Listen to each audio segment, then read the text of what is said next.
SNS publications ప్రేక్షకులకు నమస్కారం. గురువుని మన హిందూ సాంప్రదాయంలో దేవుడితో పోలుస్తాం.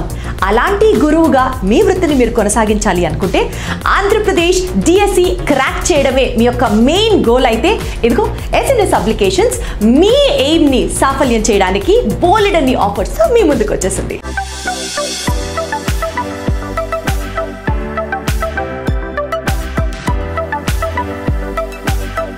APDSC SGT all subjects course 6 నెలల వ్యాలిడిటీతో కేవలం 1799 రూపాయలకు మాత్రమే. APDSC school assistant Telugu content and methods 6 months వ్యాలిడిటీతో కేవలం 1799 రూపాయలకు మాత్రమే. ఏపీడిఎస్సి స్కూల్ అసిస్టెంట్ గణితం కంటెంట్ అండ్ మెథడ్స్ 6 మంత్స్ వ్యాలిడిటీతో కేవలం 1799 రూపాయలకు మాత్రమే.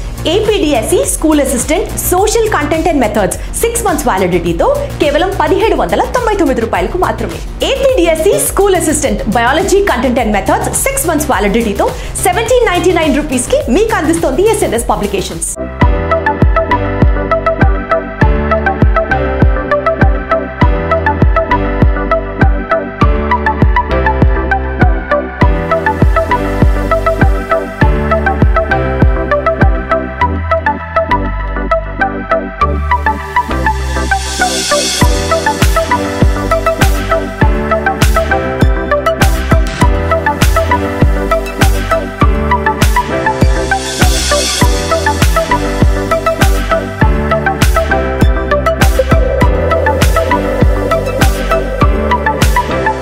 మందికి విద్యను అందిస్తే ఈ జీవితానికి అంతకన్నా సార్థకత ఇంకోటి ఏముంటుంది చెప్పండి.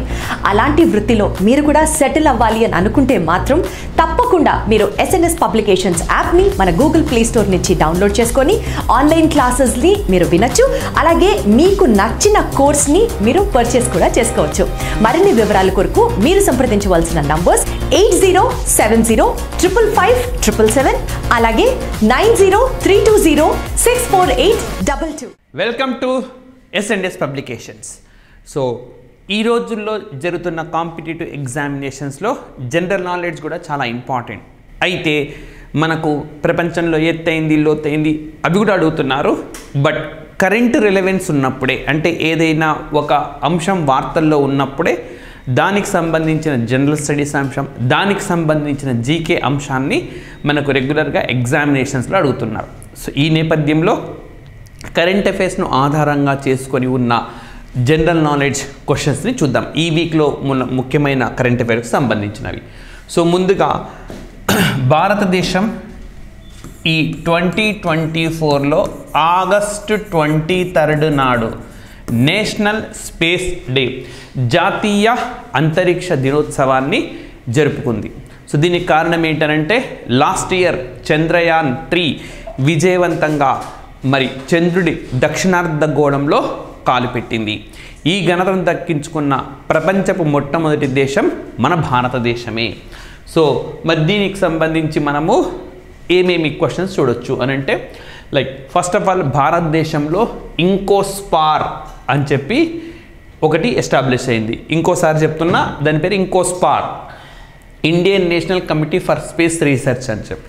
దీన్ని ఎప్పుడు ఎస్టాబ్లిష్ చేశారంటే 23 ఫిబ్రవరి 1962, right. Indian national committee for space research. మరి ఈ వ్యవస్థనే 1969 ఆగస్టు 15న మనకు ఇస్రోగా అవతరించింది. సో భారత అంతరిక్ష పరిశోధన కేంద్రంగా మారింది. మరి ఈ రోజుల్లో మనకి అంతరిక్షం ఎక్కడెక్కడ ఉపయోగపడింది, రేపొద్దున గ్రూప్ 1 మెయిన్స్లో జనరల్ ఎస్సే రూపంలో కూడా రావచ్చు. సాధారణంగా మనం జనరల్ ఎస్సే అనగానే లైక్ ఇస్రో అప్పుడు ఏర్పాటైంది, ఇప్పుడు ఏర్పడింది ఇంట్రడక్షన్లో అలా కాకుండా ఈ రోజుల్లో వ్యవసాయ రంగానికి, అదేవిధంగా వైద్య రంగంలో, అదేవిధంగా వాతావరణ పరిశోధనలో, కమ్యూనికేషన్ల రంగంలో, ఇలా ప్రతి మానవుడికి అవసరమైన వ్యవస్థల్లో అంతరిక్ష పరిశోధన అత్యంత కీలకంగా అవతరించింది. సో వ్యవసాయ రంగానికి ఇంక్లూడింగ్ ఈవెన్ పెస్ట్ కంట్రోల్ తెలియజేసే టెక్నాలజీ కూడా మనకు వచ్చేసింది. ఏఐ టెక్నాలజీ యాక్చువల్గా, కానీ ఏఐ టెక్నాలజీ అయినా కూడా దేనిపైన ఆధారపడి పనిచేస్తూ ఉన్నది మనకు ఖచ్చితంగా ఈ లైక్ ఇంటర్నెట్ సౌకర్యమే. ఇదంతా శాటిలైట్ల వల్లే సాధ్యం. అంటే అటు వ్యవసాయ రంగం, పారిశ్రామిక రంగం, సేవా రంగం, సాధారణ మానవుడు అందరూ కూడా ఈ సాంకేతిక పరిజ్ఞానం పైన ఆధారపడి ఉన్నారు. సో అలాంటి పాయింట్స్ కూడా రాయొచ్చు. మరి ఇంకా జీకే పాయింట్స్ ఏమున్నాయంటే, ఫాదర్ ఆఫ్ ఇండియన్ స్పేస్, భారత అంతరిక్ష పరిశోధనకు పితగా మనం ఎవరిని పేర్కొంటామంటే విక్రమ్ సారాభాయ్. అందుకే మనకు విక్రమ్ సారాభాయ్ స్పేస్ సెంటర్ కూడా ఉన్నది. అదేవిధంగా భారతదేశంలో మొట్టమొదటి సౌండింగ్ రాకెట్ సో ఎక్కడి నుంచి లాంచ్ చేసినామంటే తుంబా ఈక్వెటోరియల్ రాకెట్ లాంచింగ్ స్టేషన్ నుంచి లాంచ్ చేసినాం. ఇది నవంబర్ 21, 1963 నాడు. రైట్, ఈ డేట్స్ కూడా గుర్తుపెట్టుకోండి, మనకు MCQs ఎగ్జామినేషన్స్లో అప్పుడప్పుడు వస్తాయి. మరి ఇక్కడ ఇవి కూడా బిట్సే. మనకు భారతదేశం మొదటి సౌండింగ్ రాకెట్ ఎక్కడి నుంచి లాంచ్ చేసాం? TERLS Thumba equatorial rocket launching station నుంచి మనం లాంచ్ చేసినాం. అండ్ డిపార్ట్మెంట్ ఆఫ్ స్పేస్ ఎప్పుడు ఎస్టాబ్లిష్ చేశారు అంటే 1972. సో అంతరిక్ష పరిశోధన శాఖగా మనం దీన్ని చెప్పుకోవచ్చు. మరి భారతదేశపు మొట్టమొదటి శాటిలైట్ ఏది అని అంటే ఆర్యభట్ట. 1975 ఏప్రిల్ 19న భారత్ తన మొట్టమొదటి ఉపగ్రహాన్ని ఆర్యభట్ట అనే ఈ ఉపగ్రహాన్ని ప్రయోగించింది. ఆర్యభట్ట భారతదేశంలో ఆయన ప్రాచీన కాలం నాటికి చెందిన గొప్ప శాస్త్రవేత్త, గణిత శాస్త్రవేత్త అన్నమాట.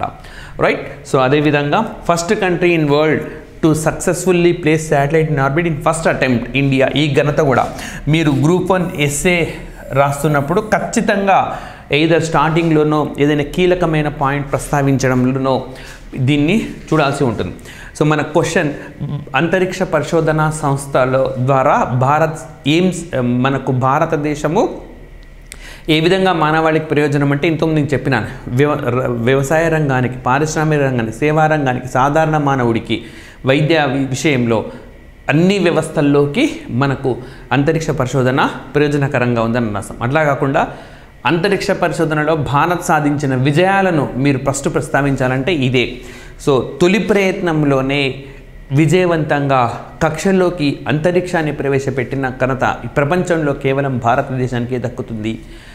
చంద్రుడి దక్షిణార్ధగోళంలో కాలు మోపిన ఘనత భారతదేశానికే దక్కుతుంది.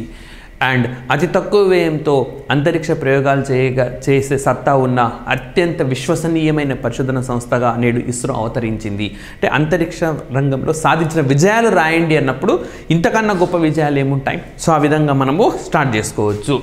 రైట్, సో ఈ విధంగా మనకు అంతరిక్ష పరిశోధన నేషనల్ స్పేస్ డేకి సంబంధించి మనం ఇవన్నీ గుర్తుపెట్టుకోవాలి. అండ్ నెక్స్ట్, మరి international day for abolition of slavery. So యాక్చువల్గా మనకు 23 ఆగస్టు ఏం డే అంటే international day for the remembrance of the slave trade and it's abolition. అంటే బానిసల వ్యాపారాన్ని లేకుండా చేసే ఉద్దేశంతో మనం ప్రతి సంవత్సరం ఆగస్టు 23వ తేదీన చేస్తాం.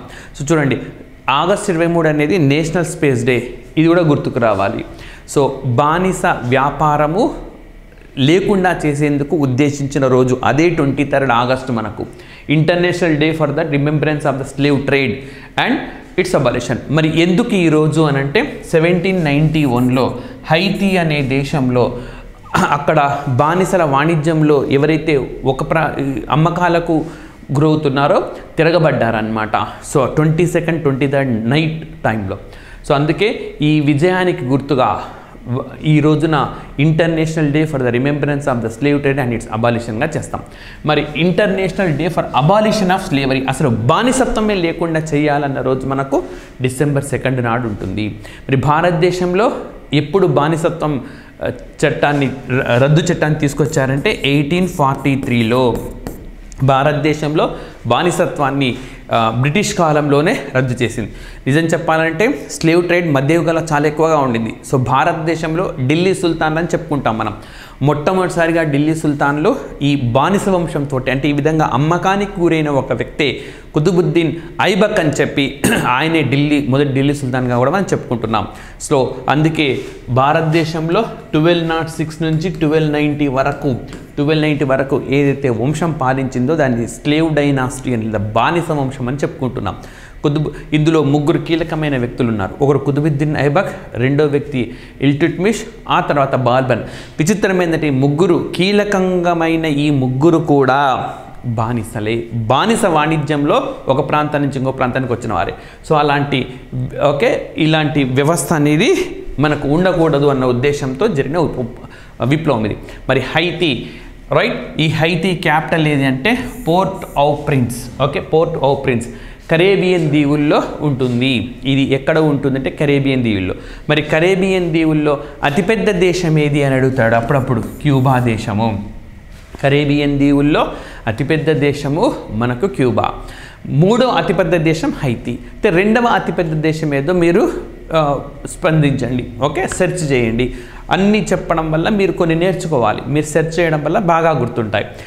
కరేబియన్ దీవుల్లో అతిపెద్ద దేశం క్యూబా అన్నమాట. సో క్యూబా రాజధాని హవానా ఉంటుంది. అదేవిధంగా రీసెంట్గా అక్కడ పెద్ద ఎత్తున వివిధ రోగాలు విజృంభించినాయి. భారతదేశము వైద్యులను పంపించింది. భారతదేశము అక్కడికి ఔషధాలను కూడా పంపించింది.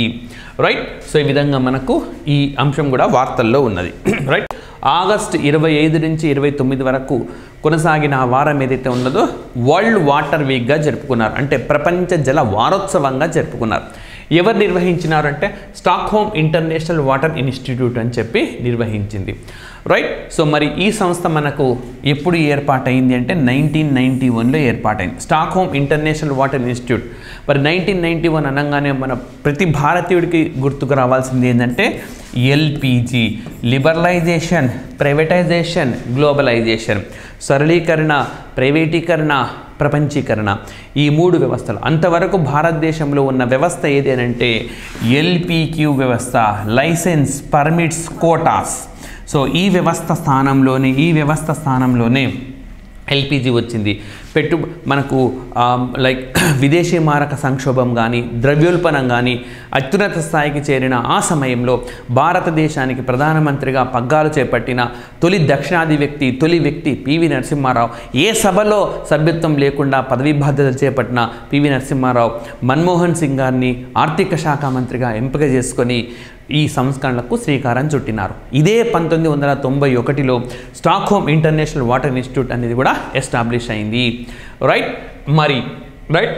ఇది మనము ఈ వీక్ జరుపుకున్నాం.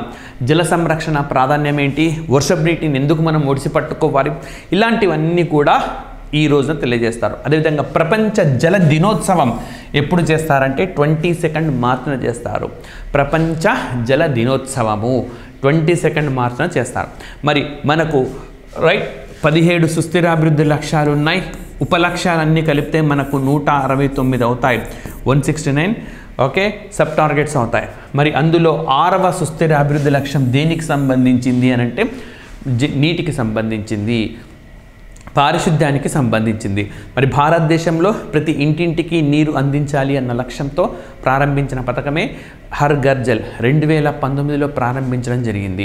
మరి ఇందులో భాగంగా హర్ ఘర్ జల్లో భాగంగా సర్టిఫికేషన్ పొందిన తొలి రాష్ట్రం ఏదంటే గోవా, తొలి కేంద్రపాలిత ప్రాంతం ఏదంటే జమ్మూ అండ్ కాశ్మీర్, తొలి ఈశాన్య రాష్ట్రం ఏదంటే అరుణాచల్ ప్రదేశ్. ఈ విధంగా అన్ని విజయాలు కూడా ఉన్నాయి. సో ఇది ఈ అంశానికి సంబంధించిన ఇది. నెక్స్ట్ మనం వెళ్ళే ముందు Andhra Pradesh mega DSC mentorship programme మీ ఎస్ఎన్ఎస్ పబ్లికేషన్స్ యాప్లో క్లాసెస్ ఆల్రెడీ అప్లోడ్ అయిపోయి ఉన్నాయి. సో 2,999 రూపాయలతో ఎలాంటి పుస్తకాలు లేకుండా మీకు ఇవి క్లాసెస్ అనేవి అందుబాటులో ఉంటాయి. అండ్ ఇవి ప్రతిరోజు జరుగుతూనే ఉన్నాయి. ఆల్రెడీ అయిపోయిన క్లాసులు యాప్లో మీరు వినవచ్చు. అండ్ బుక్స్ కూడా కావాలి అని అంటే 3,999 రూపీస్ తోటి మీరు బుక్స్ను కూడా తీసుకునేందుకు వీలుంటుంది. అండ్ నెక్స్ట్ వచ్చేసి మనకు యునైటెడ్ నేషన్స్ సెక్యూరిటీ కౌన్సిల్ భద్రతా మండలి. మరి భద్రతా మండలి వార్తల్లోకి వచ్చింది. సో దీనికి కారణం ఏంటి అని అంటే ఇందులో రీఫార్మ్స్ తీసుకురావాలి అని చెప్పి, సంస్కరణలు తీసుకురావాలి అని చెప్పి సుదీర్ఘకాలంగా ఒక డిమాండ్ ఉన్నది. సుదీర్ఘకాలంగా ఉంది. ఈ డిమాండ్. అయినప్పటికీ రైట్ రీఫార్మ్స్ తీసుకురావడం లేదు. ఇప్పటికే 5 దేశాలే అధికారాలను చెలాయిస్తూ ఉన్నాయి. రైట్ మరి రష్యా అత్యధికంగా వీటో అధికారాన్ని వినియోగించింది. 128 సార్లు వినియోగించింది. తర్వాత యుఎస్ఏ 76 సార్లు వినియోగించింది. ఆ తర్వాత మనకు యూకే 29 సార్లు వినియోగించింది. ఆ తర్వాత చైనా 19 సార్లు వినియోగించింది. ఫ్రాన్స్ 16 సార్లు వినియోగించింది. సో ఈ విధంగా వీటో అధికారాన్ని తమకు అనుగుణంగా తమ ప్రయోజనాలకు ఇష్టానికి అనుగుణంగా వినియోగించుకుంటూ ఉన్నాయి. ఈ నేపథ్యంలోనే 1994 ఆ ప్రాంతంలోనే ఈ సంస్కరణకు డిమాండ్ అనేది స్టార్ట్ అయింది. అది 2007 నాటికి ఇంటర్ గవర్నమెంటల్ నెగోషియేషన్స్గా మారింది. 2009 నుంచి ఇందులో ప్రక్రియ అనేది స్టార్ట్ అయిందనమాట. యాక్చువల్గా ఏం చేయాలి అని సంస్కరించాలి.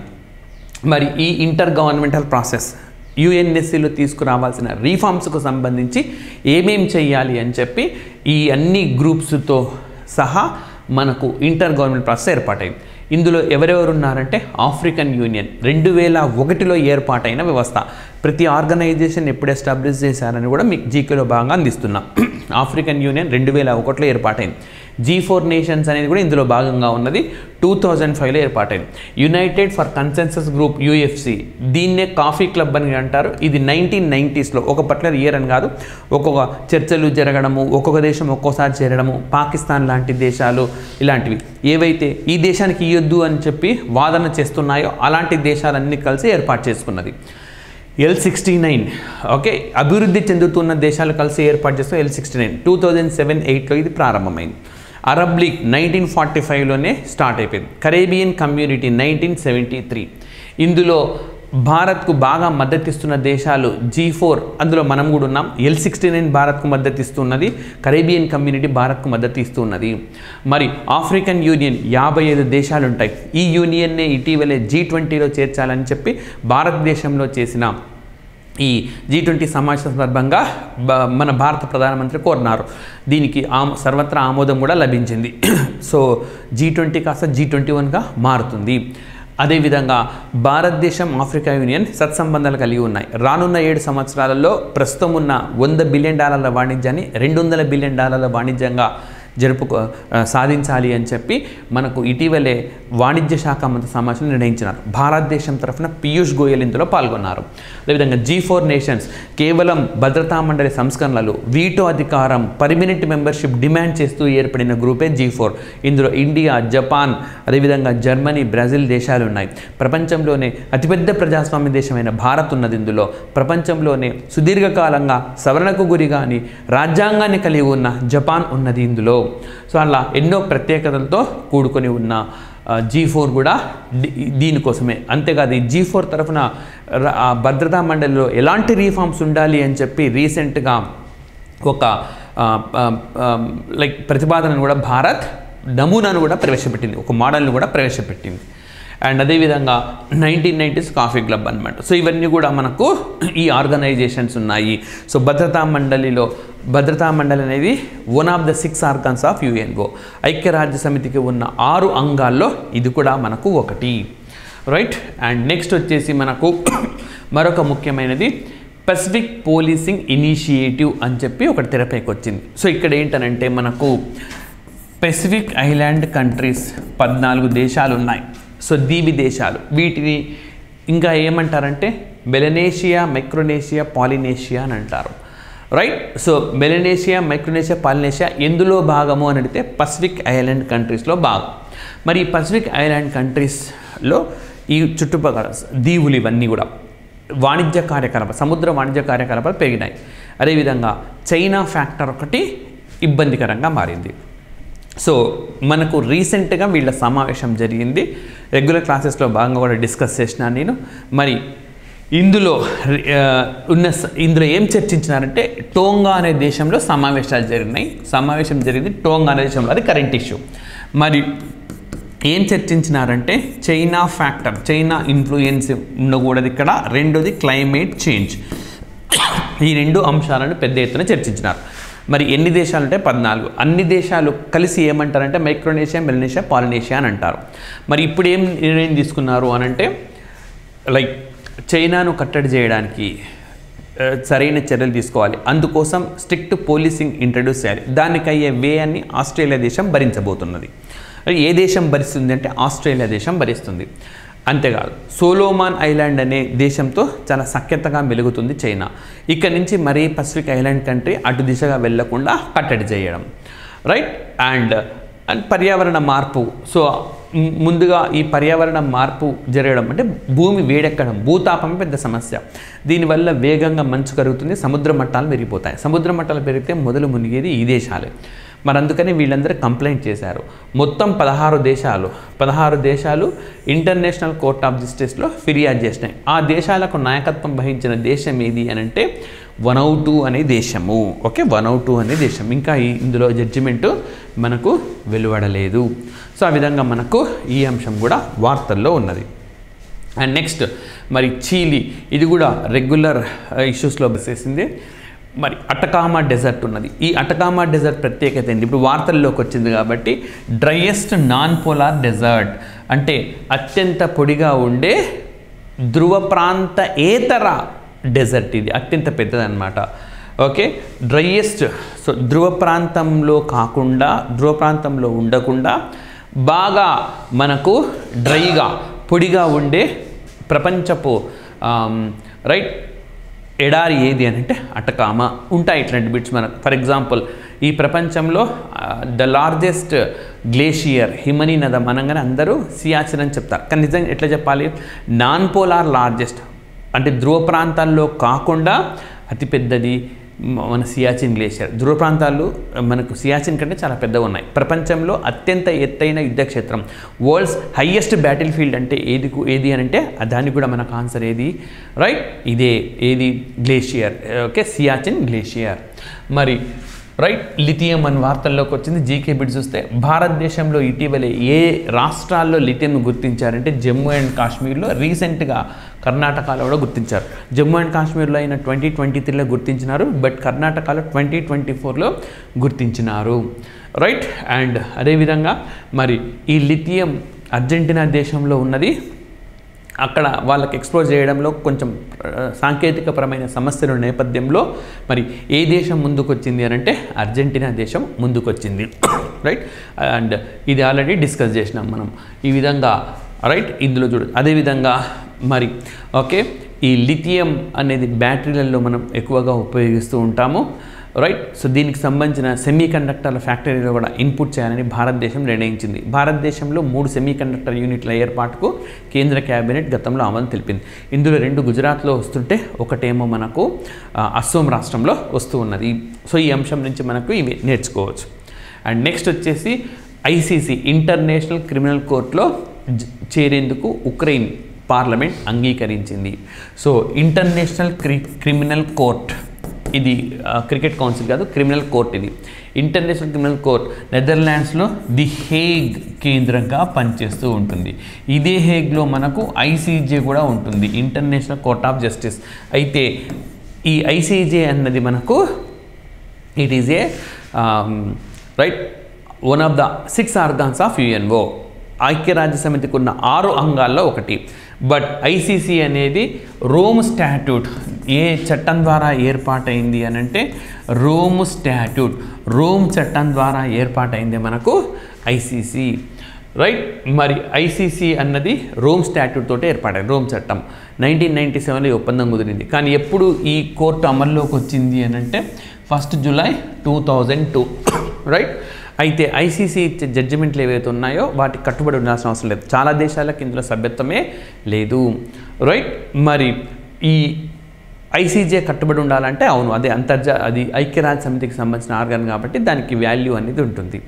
ఐసీసీ ఇటీవల ఎవరిపైన అరెస్ట్ వారెంట్ జారీ చేసిందంటే గత ఏడాది అంటే 2022లోనే రష్యా అధ్యక్షుడు పుతిన్ పైన జారీ చేసింది. రీసెంట్గా ఇజ్రాయిల్ అధ్యక్షుడు, ప్రధాని, అదేవిధంగా హమాస్ అధ్యక్షుడు, వీళ్ళను కూడా అరెస్ట్ చేయాలని చెప్పి జారీ చేసింది. అంటే ఒక రకంగా ఉక్రెయిన్కు మద్దతుగా ఉన్న నేపథ్యంలో సో ఉక్రెయిన్ దేశాన్ని ఇందులో చేరేందుకు సమాయత్తం అవుతూ ఉన్నది. మరి ఉక్రెయిన్ ఇటీవలి కాలంలో ప్రత్యేకత ఏంటి అని అంటే భారతదేశానికి సంబంధించి కాళీమాత పైన వాళ్ళు ఒక వ్యంగ్యంగా ఒక కార్టూన్ వేశారు. భారత్ అభ్యంతరం చెప్పింది. సో భారతదేశంలో పూజించే మాత కాళీమాత మీరు ఎట్లా అవమానిస్తారంటే దాన్ని ఉక్రెయిన్ దేశం అంగీకరించింది, క్షమాపణ చెప్పడంతో పాటు దాన్ని ఉపసంహరించుకున్నది. అదేవిధంగా ఉక్రెయిన్ దేశం విక్టోరియా షీ అని చెప్పి కృత్రిమ మేధాతో పనిచేసే స్పోక్స్ పర్సన్, ఈ ప్రపంచంలో మొట్టమొదటిసారిగా కృత్రిమ మేధాతో పనిచేసే స్పోక్స్ పర్సన్ను కలిగి ఉన్న దేశం ఏదంటే ఉక్రెయిన్ దేశము. రైట్. సో ఇది మనకు వార్తల్లో ఉంది. అండ్ నెక్స్ట్ వచ్చేసి మనకు యూపీఎస్సి వార్తల్లో ఉన్నది.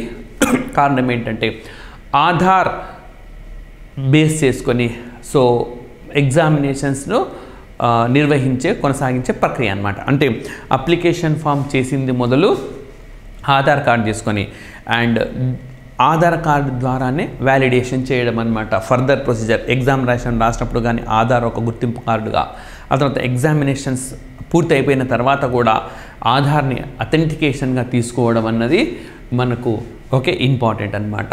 సో యూపీఎస్సీకి అలో చేసింది, యూనియన్ పబ్లిక్ సర్వీస్ కమిషన్కు అలో చేస్తూ కేంద్రం నిర్ణయం తీసుకుంది. మరి యూనిక్ ఐడెంటిఫికేషన్ అథారిటీ అనేది ఒక చట్టబద్ధమైన సంస్థ. నిజానికి ఇది 2009లో మామూలుగా ఏర్పాటైంది, కానీ చట్టం 2016లో చేసినారు. సో 2016లో పార్లమెంట్ చట్టం ద్వారా ఏర్పాటైంది యూనిక్ ఐడెంటిఫికేషన్ అథారిటీ. మరి దీనికి మొట్టమొదటి చైర్మన్గా ఎవరు పనిచేశారంటే నందన్ నిలేకని. దీనికి తొలి చైర్మన్ ఎవరంటే నందన్ నిలేకని. ఈయన ఇన్ఫోసిస్ ఫౌండర్స్లో ఈయన కూడా ఒకరు. మన ఇన్ఫోసిస్ అనగానే నారాయణమూర్తి గారు గుర్తుకొస్తారు, వారి భార్య సుధామూర్తి గారు గుర్తుకొస్తారు, కానీ ఈయన కూడా అంతే రోల్ ప్లే చేసినారనమాట. మరి సుధామూర్తి గారు ఇప్పుడు రాజ్యసభ సభ్యత్వాన్ని కలిగి ఉన్నారు. భారత రాష్ట్రపతి ఆర్టికల్ 80 ప్రకారం వారిని సోషల్ సర్వీస్ విభాగంలో భాగంగా రాజ్యసభకు నామినేట్ చేసినారు. అండ్ మరి unique identification authority of India ఏ మంత్రిత్వ శాఖలో పనిచేస్తుందంటే MeitY. Ministry of information technology and electronics, ఈ మంత్రిత్వ శాఖ ఏదైతే ఉన్నదో దీని విభాగంలో విధులను కార్యకలాపాలు నిర్వహిస్తుంటుంది. ఆధార్లో ఎన్ని డిజిట్స్ ఉంటాయని చెప్పి అడుగుతారు. ఆధార్లో మనకు 12 డిజిట్స్ అనేవి ఉంటాయి. రైట్. సో ఈ విధంగా ఇది మరి యూపీఎస్సీ అనేది ఒక రాజ్యాంగబద్ధ సంస్థ. మనకు ఆర్టికల్ 315 నుంచి మనకు వరుసపెట్టి 323 వరకు కూడా ఈ యూపీఎస్సీ గురించిన అంశాలు ఉంటాయి. లీ కమిషన్ సూచన మేరకు బ్రిటిష్ పాలనా కాలంలోనే యూపీఎస్సీ ఏర్పడింది. 1926లోనే యూపీఎస్సీ ఏర్పడింది. ఏ కమిటీ సూచన మేరకు అంటే లీ కమిషన్ సూచన మేరకు ఏర్పాటైంది. మొట్టమొదటి చైర్మన్గా దీనికి బార్కర్ అనే వ్యక్తి ఉన్నారు. గుర్తుపెట్టుకోవచ్చు ఈజీగా. మనం యూపీఎస్సీ ఎగ్జామ్ రాయాలంటే పార్కర్ పెన్ తోటే నిబంధన, బార్కర్. సో ఆ విధంగా మీరు గుర్తుపెట్టుకోండి. 1936లో స్టేట్ పబ్లిక్ సర్వీస్ కమిషన్స్ అనేవి ఏర్పడ్డాయి. అయితే భారతదేశంలో జాయింట్ పబ్లిక్ సర్వీస్ కమిషన్స్ అన్నవి రాజ్యాంగబద్ధ సంస్థలు కాదు, అవి చట్టబద్ధమైన సంస్థలు, స్టాట్యువరీ బాడీస్గా చెప్పుకోవచ్చు. రైట్. సో ఈ విధంగా లీ కమిషన్ అనేది మనకు ఉన్నదని చెప్పుకోవచ్చు. ప్రస్తుతం యూపీఎస్సీ చైర్మన్గా ఇన్ఛార్జ్ చైర్మన్గా ప్రీతి సుడాన్ ఉన్నారు. గతంలో మనోజ్ సోని ఉండేవారు, వాళ్ళు రాజీనామా చేసినారు, వ్యక్తిగత కారణాలతో వైదొలిగారు. Right. Next Himachal Pradesh assembly మనకు ఒక కొత్త బిల్లును ఆమోదించింది. సో వివాహ వయస్సును 18 సంవత్సరాల నుంచి 21 సంవత్సరాలకు పెంచుతూ నిర్ణయం తీసుకున్నది. సో మరి భారతదేశంలో వివాహ వయస్సుకు సంబంధించి 1872లోనే ఒక చట్టం వచ్చింది బ్రిటిష్ పాలనాకాలంలో. 1891లో ఏజ్ ఆఫ్ కన్సెంట్ యాక్ట్ అనేది వచ్చింది. 1929లో శారదా చట్టం అనేది వచ్చింది. 1978లో భారత ప్రభుత్వం చట్టం చేసింది. 1984లో ఏజ్ను 21-18 అబ్బాయిలకు 21, అమ్మాయిలకు 18గా చేసింది. ఆ తర్వాత 2006లో బాల్య వివాహాలు చేసుకునే వాళ్ళకు నేరాలను అదొక నేరము, వాళ్ళకి పడే శిక్షలను తెలియజేస్తూ 2006లో చట్టం చేసింది. అయితే 2020లో కూడా భారత ప్రభుత్వము ఒక ప్రతిపాదన చేసింది. లైక్ మ్యారేజ్ ఏజ్ని దేశవ్యాప్తంగా 18 నుంచి 21 అమ్మాయిలకు పెంచాలి, అబ్బాయిలకు 24కు పెంచాలి అని చెప్పి జయా జైట్లీ కమిషన్ నేతృత్వంలో ఒక కమిటీని కూడా అపాయింట్ చేశారు. ఆ కమిటీ నివేదికను పార్లమెంటరీ కమిటీ పరిశీలనలో ఉన్నది. మరి హిమాచల్ ప్రదేశ్ శాసనసభలో ఎంతమంది సభ్యులు ఉన్నారంటే 68 మంది సభ్యులు ఉన్నారు. ఈ హిమాచల్ ప్రదేశ్ కూడా చాలా కీలకంగా నిర్ణయాలు తీసుకున్నది ఇటీవలి కాలంలో. సో ఈ సంవత్సరం 1వ తేదీ నుంచి వాళ్ళు కొనడం లేదు. ఏం కొనడం లేదు వాళ్ళు? పెట్రోల్ డీజిల్ వెహికల్స్ కొనలేదు, ప్రభుత్వ పరంగా కొనడం లేదు, ఎలక్ట్రిక్ వెహికల్స్ వినియోగించుకోవాలని చెప్పి నిర్ణయించినారు. అదేవిధంగా మనకు ఏజ్ ఆఫ్ కన్సెంట్ ఆల్రెడీ మీకు చెప్పినాను 1891లో వచ్చింది. శారదా చట్టం మనకి ఎప్పుడు వచ్చింది అని అంటే 1929లో వచ్చింది. సో నెక్స్ట్ భారత విద్యా మంత్రిత్వ శాఖ అక్షరాస్యత, సంపూర్ణ అక్షరాస్యతలను నిర్వచించింది. మరి అక్షరాస్యత అంటే ఏంటి అని అంటే గతంలో కేవలం చదవడము, ఏదో ఒక భారతీయ భాష చదవడం, సంతకం చేయడం అని ఉండింది. బట్ ఇప్పుడు అట్లా కాదు, చదవడము, రాయడము, అదేవిధంగా కొంతమేర డిజిటల్ పరిజ్ఞానం అనేది ఉండడము, రైట్. సో ఇట్లా అండ్ ఫంక్షనల్ లిటరసీ అంటే పనిచేసే చోట సంపూర్తిగా తనకు అవగాహన కలిగి ఉండడం, ఇలా అంటే తనకు గంట పని చేస్తే ఎంత వస్తుంది, ఇలా అన్ని ప్రతి ఒక్కటి తెలిసి ఉండాలన్నమాట. అప్పుడు దాన్ని అక్షరాస్యతగా భావిస్తారు. మరి సంపూర్ణ అక్షరాస్యత అంటే ఒక రాష్ట్రం కానీ కేంద్ర ప్రాంతం కానీ 95% అక్షరాస్యత సాధిస్తే దాన్ని సంపూర్ణ అక్షరాస్యతగా నిర్వచించినారు. మరి భారతదేశంలో గత నిర్వచనం ప్రకారం 100% అక్షరాస్యత జిల్లా ఏది అంటే కేరళలోని ఎర్నాకులం. అసలు భారతదేశంలో అక్షరాస్యతలో అగ్రస్థానంలో ఉన్న రాష్ట్రం ఏదంటే కేరళ, చిట్ట చివరిలో ఉన్న రాష్ట్రం ఏదంటే బీహార్ రాష్ట్రము. మరి భారతదేశంలో 100% డిజిటల్ అక్షరాస్యతను 100% డిజిటల్ అక్షరాస్యతను సాధించిన పంచాయతీ ఏదంటే ఇది కూడా కేరళలో ఉన్నది, పుల్లంపర పంచాయతీ అని చెప్పి ఉన్నది.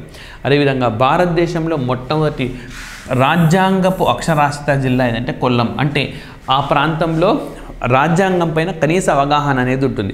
భారత రాజ్యాంగాన్ని రచించింది రాజ్యాంగ పరిషత్తు అని, మనకు హక్కులు ఉన్నాయి, బాధ్యతలు ఉన్నాయి, అండ్ కేంద్ర రాష్ట్ర ప్రభుత్వాలు ఏ విధంగా ఫంక్షన్ చేస్తాయి, ఇలా పూర్తి స్థాయిలో రాజ్యాంగం పట్ల కనీస అవగాహనను కలిగి ఉన్న భారతదేశ మొట్టమొదటి జిల్లా ఏదంటే కొల్లం, రైట్. మరి అదేవిధంగా భారతదేశంలో 100% ఎన్రోల్మెంట్స్ అంటే బాల కార్మికులు లేకుండా, రైట్, ఒక జిల్లాలో ఉండే ప్రతి బాలుడు లేదా బాలిక స్కూల్లో చేరిన 100% ఎన్రోల్మెంట్ రేషియో ఉన్న జిల్లాగా నంద్యాల. అయితే దీనిపైన ఇంకా ఒక కమిటీని కూడా వేశారు. ఈ క్లెయిమ్ని లైక్ గతంలో ఉన్న ప్రభుత్వం, ఆంధ్రప్రదేశ్లో గతంలో అధికారంలో ఉన్న వైఎస్ జగన్మోహన్ రెడ్డి ప్రభుత్వం దీన్ని ప్రకటించింది. దీనిపైన కేంద్రము ఒక సర్వే కూడా చేపట్టింది. సో రైట్, అలా అడిగితే కూడా మనం ఆన్సర్ చేయాలి. అండ్ నెక్స్ట్ మనకు central industrial security force. So భారతదేశంలో అత్యంత కీలకమైనది ఇది. రజ్విందర్ సింగ్ భట్ దీనికి డైరెక్టర్గా అపాయింట్ అయ్యారు. మరి ఓకే, సిఐఎస్ఎఫ్ని ఎప్పుడు ఎస్టాబ్లిష్ చేశారంటే 15th March 1969 ఏర్పాటు చేశారు. ఈ 15th March అనేది మనకు ఇంటర్నేషనల్ కన్జ్యూమర్స్ డేగా జరుపుతాం, అంటే అంతర్జాతీయ వినియోగదారుల రోజుగా జరుపుతాం. అండ్ జాతీయ వినియోగదారుల రోజు అంటే మాత్రం December 24న జరుపుతాం మనం, రైట్. అదేవిధంగా ఇదే 15th Marchని మనము ఇస్లామోఫోబియా డేగా కూడా మనం చేస్తాము, రైట్. మరి అదేవిధంగా ప్రస్తుతం భారత పార్లమెంట్ రక్షణని పారామిలిటరీ ఫోర్స్ పరిధిలోకి వచ్చిందనంటే central industrial security force paramilitary పరిధిలోకి వచ్చింది. మరి ఈ సిఐఎస్ఎఫ్ ఏ విభాగం, ఏ మంత్రిత్వ శాఖలో పనిచేస్తుంది అంటే మనకు హోమ్ మినిస్ట్రీలో భాగంగా పనిచేస్తుంది.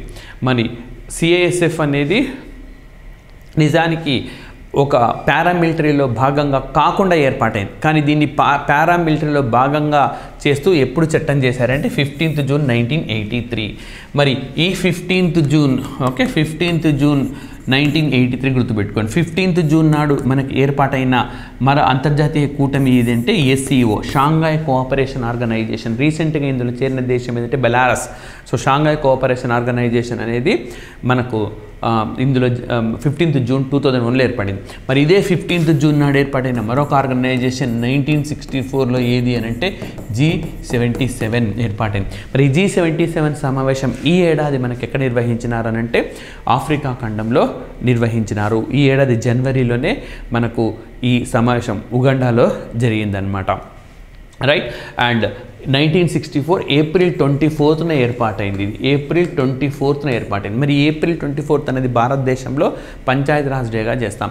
ఇదే April 24th 1973లో భారతదేశంలో కీలకమైన కేసు కేశవంత భారతి కేసులో జడ్జిమెంట్ వెలువడిన రోజు, రైట్. సో ఈ విధంగా ఎన్నో ప్రాధాన్యతలు కలిగి ఉన్నది. ఇదే 1964లో మనకు విదేశాంగ రైట్ ఫారిన్ అఫైర్స్కి సంబంధించిన వియన్నా ఒప్పందం కూడా అమల్లోకి వచ్చిన సంవత్సరం అది, రైట్? సో ఇవి ఈ వీక్కు సంబంధించిన current affairs and general knowledge అంశాలు, right? Thank you very much. SNS publications ప్రేక్షకులకు నమస్కారం. గురువుని మన హిందూ సాంప్రదాయంలో దేవుడితో పోలుస్తాం. అలాంటి గురువుగా మీ వృత్తిని మీరు కొనసాగించాలి అనుకుంటే ఆంధ్రప్రదేశ్ డిఎస్సి క్రాక్ చేయడమే మీ యొక్క మెయిన్ గోల్ అయితే ఇదిగో ఎస్ఎన్ఎస్ పబ్లికేషన్స్ మీ ఎయిమ్ని సాఫల్యం చేయడానికి బోలెడన్ని ఆఫర్స్ మీ ముందుకు వచ్చేసింది.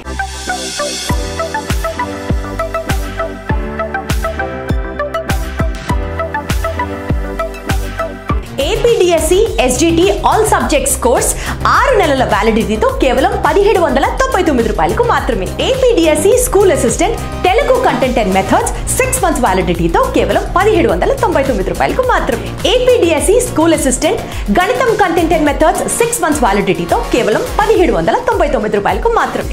APDSC school assistant social content and methods 6 months వ్యాలిడిటీతో కేవలం 1799 రూపాయలకు మాత్రమే. APDSC school assistant biology content and methods 6 months వ్యాలిడిటీతో 1799 రూపీస్ కి మీకు అందిస్తోంది ఎస్ఎన్ఎస్ పబ్లికేషన్స్.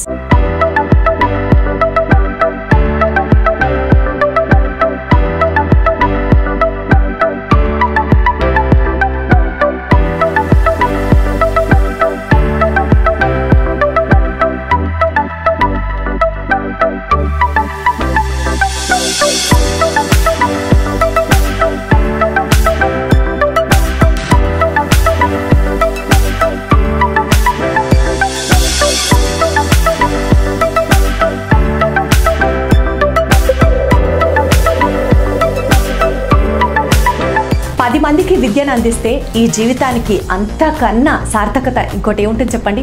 అలాంటి వృత్తిలో మీరు కూడా సెటిల్ అవ్వాలి అని అనుకుంటే మాత్రం తప్పకుండా మీరు ఎస్ఎన్ఎస్ పబ్లికేషన్స్ యాప్ని మన గూగుల్ ప్లే స్టోర్ నుంచి డౌన్లోడ్ చేసుకొని ఆన్లైన్ క్లాసెస్ని మీరు వినొచ్చు. అలాగే మీకు నచ్చిన కోర్స్ని మీరు పర్చేస్ కూడా చేసుకోవచ్చు. మరిన్ని వివరాల కొరకు మీరు సంప్రదించవలసిన నంబర్స్ 8070555577 అలాగే 90320648